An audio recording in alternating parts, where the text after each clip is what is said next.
A witness. You go. Right. So shortly after finishing that tour with the Bare Naked Ladies, we took the band across the continent at least once, maybe twice, and then I made music at work with the Tragically Hip. And after doing that record, they invited us to go on the road with them. That's what I remember of that time.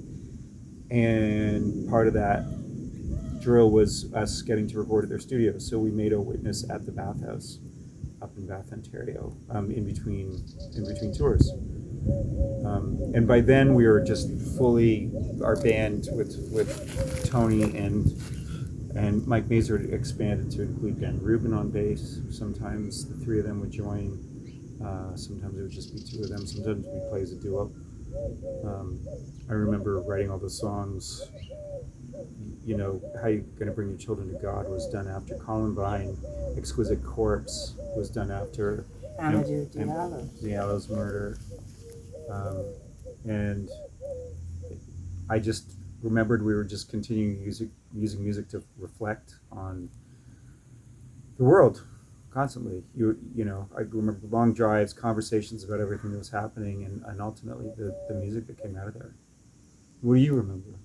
I remember the recording process was so smooth because we had Ken Friesen. He was the Hips engineer, and then also we'd been on that whole summer tour. So the band had been playing for a couple of months together.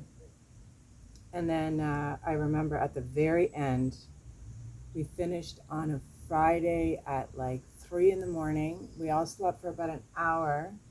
And we took a flight to Winnipeg to play that War Child benefit with the Hip. And it was like 100,000 people. It was a free concert at the Forks in Winnipeg. And you could see like people were hanging from windows. They were on roofs. And we were blind with exhaustion. I remember the sun was on the stage. Right. And the whole thing just felt hallucinogenic. Right. I remember you doing the duet on Flamenco with Gordon. I remember how during that Hip set, when you would sing lead on those songs, it would really, the crowd would respond so warmly, and it felt really good, you know, having a woman in those environs.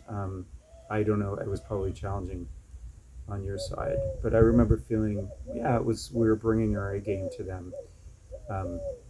The other thing I remember was your mother coming into the studio when we were recording The Distance Between Stars and the Slowness of My Feet, and her turning to me and saying, "As long as I mean it, as long as anything is meant to last."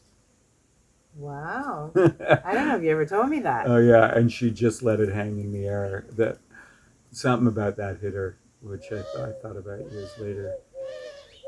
Yeah. Yeah.